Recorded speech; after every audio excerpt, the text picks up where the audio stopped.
दोस्तों, कभी कभी जिंदगी में एक छोटी सी नेकी इतनी बड़ी बन जाती है कि वो पूरी किस्मत को पलट देती है। और आज मैं आपको ऐसी ही एक लड़की की कहानी सुनाने वाला हूँ जिसका नाम था प्रिया शर्मा। वो दिल्ली की तंग गलियों में रहने वाली एक साधारण सी लड़की थी जिसने बिना किसी लालच के एक भूखे बूढ़े को खाना खिलाया। और वो छोटा सा काम उसकी पूरी जिंदगी को हमेशा के लिए बदल गया।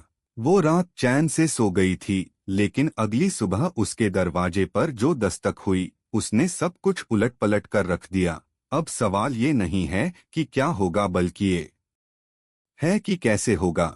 और इस दिल को छू लेने वाली कहानी को पूरा जानने के लिए आप अंत तक मेरे साथ बने रहिए। चैनल को अभी सब्सक्राइब कर लीजिए, वीडियो को लाइक जरूर कीजिए और कमेंट में अपना नाम और अपना शहर लिखकर बताइए कि आपके साथ भी कभी ऐसा हुआ है क्या। तो चलिए दोस्तों, अब इस भावुक कहानी को शुरू करते हैं जो आपको रुला भी सकती है और मुस्कुराने पर भी मजबूर कर देगी। ये कहानी शुरू होती है दिसंबर की उस ठंडी सुबह से, जब दिल्ली की सड़कों पर हल्की हल्की धुंध छाई हुई थी। चांदनी चौक की गलियां अभी पूरी तरह से जागी भी नहीं थीं। चाय की दुकानों से उठती भाप और गर्मागर्म समोसे की महक हवा में घुल रही थी। ठंड इतनी तेज थी कि लोग स्वेटर और शॉल लपेटे हुए थे, लेकिन फिर भी चेहरों पर वो दिल्ली वाली मुस्कान बनी हुई थी। उसी भीड़ में धीरे धीरे चल रही थी एक लड़की, नाम था प्रिया शर्मा। उम्र सिर्फ 23 साल, कद मध्यम, रंग सांवला, लेकिन आंखें इतनी बड़ी और गहरी कि उनमें समंदर जैसी गहराई थी।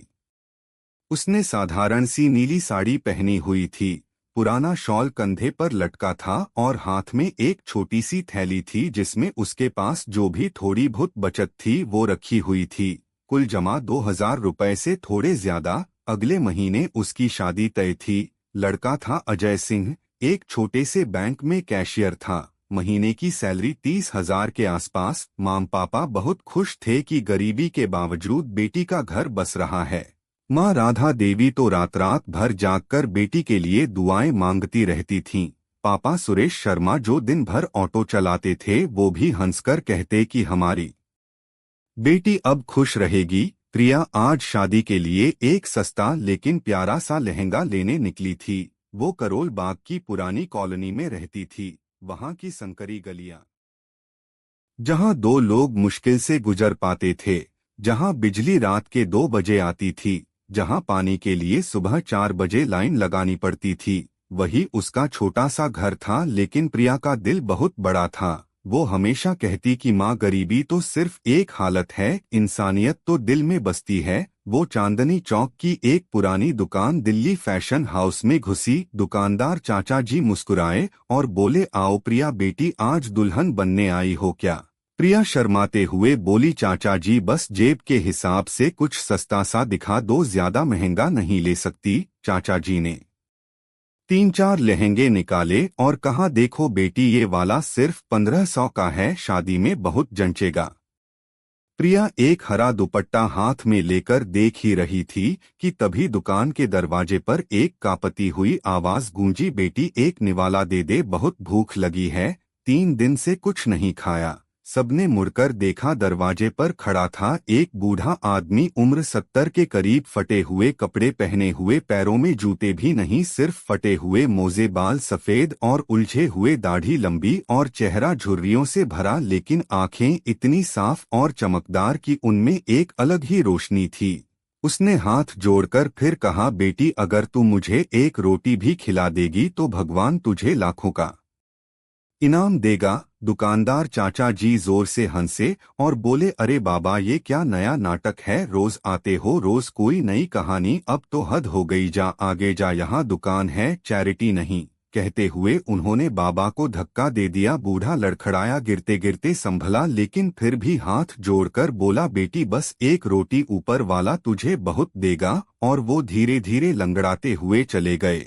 प्रिया सब चुपचाप देखती रही। पहले तो उसे भी लगा कि शायद कोई पेशेवर भिखारी होगा, लेकिन जब उसने देखा कि अपमान के बाद भी बाबा ने गुस्सा नहीं किया, न किसी को बुरा कहा, बस दुआ देते हुए चले गए, तो उसका दिल पिघल गया। उसने दुपट्टा वापस रखा और चाचा जी से कहा, चाचा जी मुझे माफ करना, जहाँ भूखे को भगाया जाता है वहाँ से मैं कुछ नहीं खरीद सकती। चाचा जी हैरान रह गए। प्रिया दुकान से निकली और तेज कदमों से उस गली में दौड़ी जहाँ बाबा धीरे धीरे जा रहे थे। बाबा रुकिए बाबा।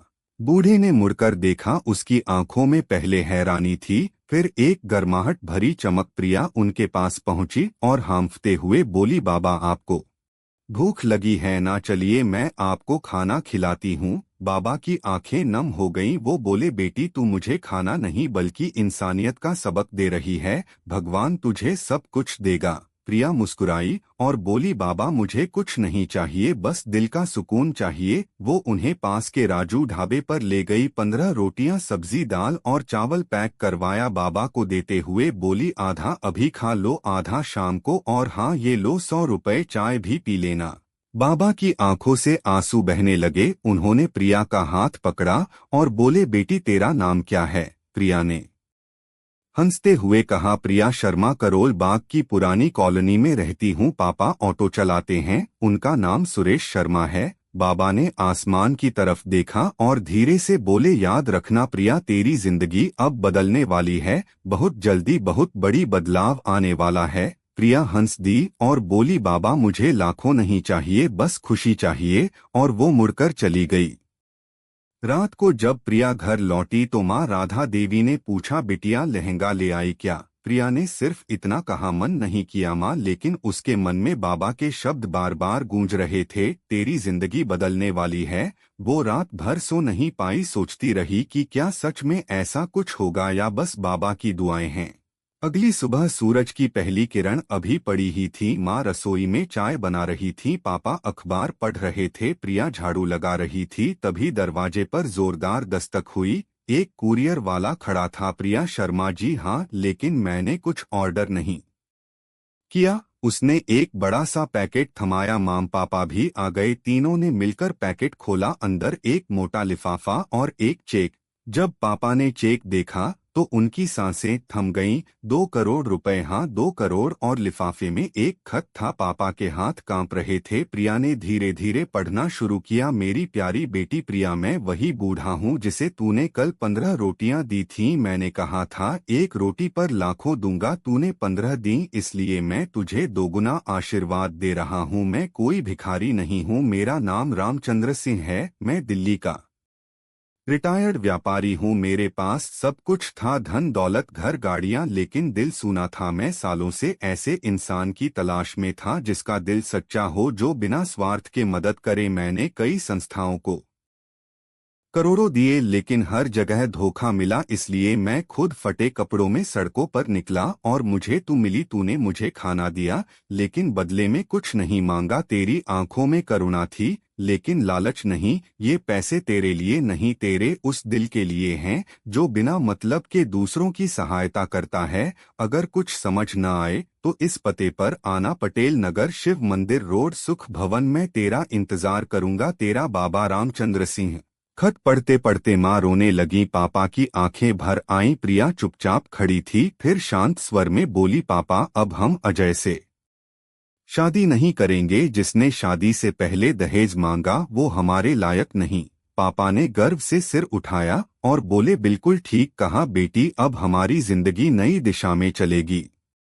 उसी दिन दोपहर में तीनों उस पते पर पहुंचे, पटेल नगर का सबसे अमीर इलाका, बड़ा सा लोहे का गेट, ऊपर लिखा सुख भवन, सामने संगमरमर का महल जैसा घर, बगीचा, फाउंटेन, 3 सिक्योरिटी गार्ड। गार्ड ने मुस्कुराकर सलाम किया, आप प्रिया जी हैं ना? मालिक आपका इंतजार कर रहे हैं। प्रिया माँ और पापा एक दूसरे का हाथ पकड़े अंदर गए। अंदर का दृश्य देखकर तीनों स्तब्ध रह गए। चंदन की महक, क्रिस्टल के झाड़, फानूस, लग्जरी सोफे, सब कुछ सपने जैसा लग रहा था। हॉल में सफेद धोती कुर्ते में रामचंद्र बाबा बैठे थे। अब वो भिखारी जैसे नहीं लग रहे थे।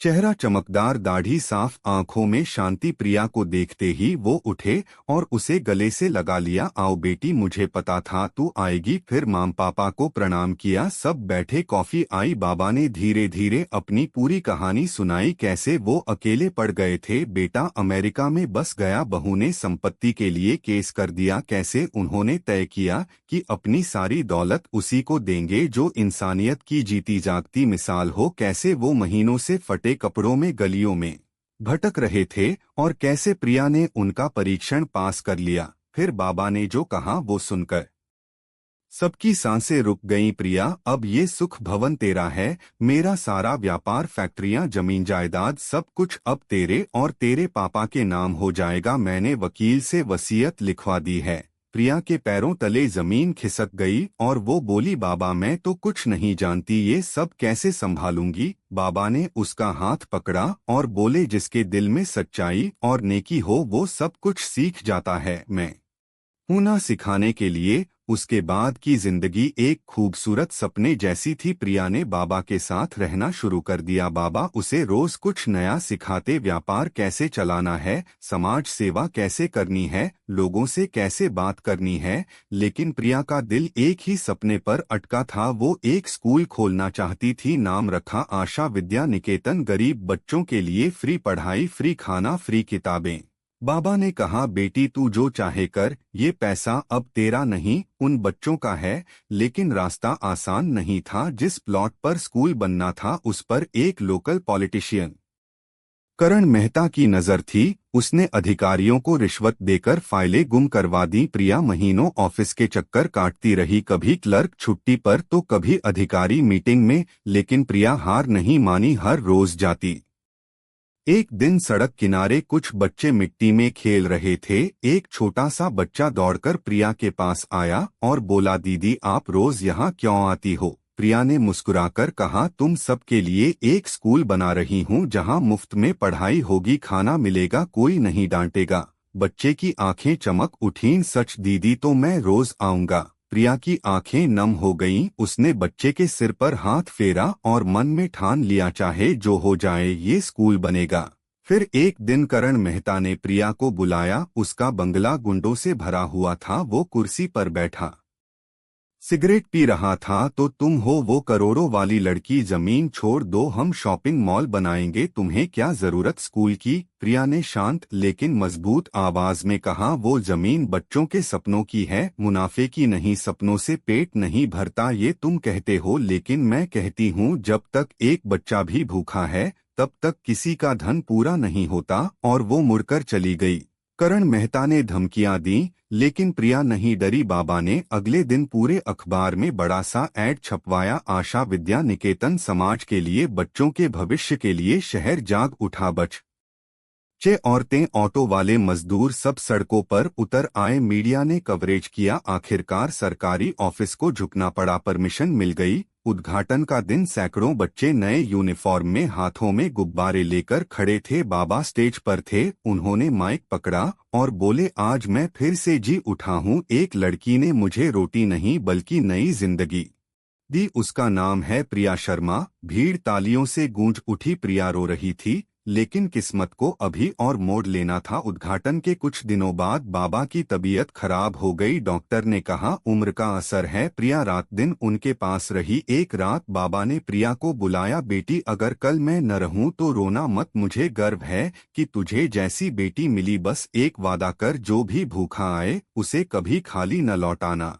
प्रिया रोते हुए बोली, बाबा आप कहीं नहीं जाएंगे। लेकिन सुबह बाबा हमेशा के लिए चले गए। प्रिया ने उनकी फोटो के सामने दीपक जलाया और वादा किया, आपका सपना अब मेरा जीवन है। आज दिल्ली से लेकर नोएडा, गुड़गांव, फरीदाबाद तक बाबा के नाम पर 10 आशा विद्या निकेतन चल रहे हैं। प्रिया की शादी भी हुई एक साधारण स्कूल टीचर अमित कुमार से, जिसने कहा तेरा सपना ही मेरा सपना है। शादी स्कूल के ग्राउंड में हुई। सैकड़ों बच्चे गवाह बने। बाबा की तस्वीर मुस्कुराती रही। आज जब प्रिया और अमित शाम को छत पर खड़े सूरज को डूबते देखते हैं तो प्रिया कहती है, एक रोटी से शुरुआत हुई थी, आज हजारों पेट भर रहे हैं। अमित हंसता है, तू देने की दुआ मांगती है, लोग लेने की करते हैं, यही अंतर है दोस्तों। नेकी कभी बेकार नहीं जाती, वो लौट कर आती है, कभी मुस्कान बनकर, कभी आशीर्वाद बनकर, कभी पूरे स्कूल चेन बनकर। प्रिया की ये कहानी हमें सिखाती है कि दिल से किया गया एक छोटा सा अच्छा काम भी पूरी किस्मत बदल सकता है। और अब आप मुझे कमेंट में जरूर बताइए, आपके जीवन में कभी ऐसा हुआ कि आपने बिना किसी स्वार्थ के किसी की मदद की और बाद में उसका मीठा फल मिला। अपना नाम, अपना शहर लिखिए और बताइए, क्या आप भी मानते हैं कि सच में एक रोटी किसी की पूरी जिंदगी बदल सकती है? आपका जवाब पढ़ने का मुझे बेसब्री से इंतजार रहेगा। ये कहानी अगर आपके दिल को छू गई हो तो लाइक कीजिए, सब्सक्राइब कीजिए और हर दोस्त को शेयर कीजिए, क्योंकि नेकी की ये ज्योति जितनी फैलेगी उतने ही दिल रोशन होंगे। फिर मिलते हैं एक नई दिल छूने वाली कहानी के साथ। तब तक किसी भूखे को रोटी खिलाइए, अपने माँ बाप को गले लगाइए और खुश रहिए। नमस्ते।